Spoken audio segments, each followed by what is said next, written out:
بسم اللہ الرحمن الرحیم۔ السلام علیکم ناظرین، گورنمنٹ اسلامیہ کالج برائے خواتین لاہور کینٹ میں اسٹوڈنٹس کے ہیلتھ پروفائل کی تیاری کے حوالے سے 10 روزہ کیمپ کی اختتامی تقریب کا انعقاد کیا گیا۔ ہمارے نمائندہ خصوصی احمد بلال بلوچ کے مطابق کیمپ کا انعقاد ڈرگ ایڈوائزری ٹریننگ ہب اور پریونشن اینڈ کیور کنسلٹنسی کے اشتراک سے کیا گیا۔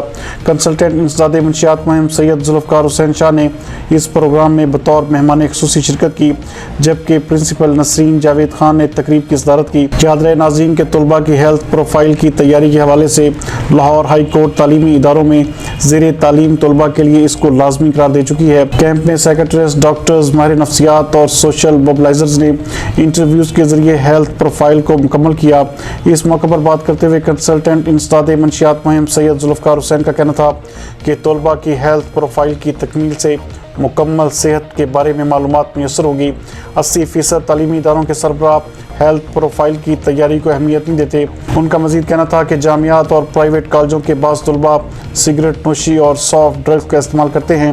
انہوں نے کہا کہ منشیات کی وبا کورونا سے بڑی وبا ہے جس کو ہم سب مل کر نظر انداز کرتے ہیں۔ جبکہ اس تقریب سے خطاب کرتے ہوئے پرنسپل نسرین خان کا کہنا تھا کہ ہیلتھ پروفائل کی تیاری کے لیے ہمارے ادارے نے پروفیشنلز کی خدمات حاصل کی ہیں۔ انہوں نے مزید کہا کہ بچوں کی مکمل صحت کے بارے میں معلومات تعلیمی ادارے کے پاس بھی ہونا ضروری ہے۔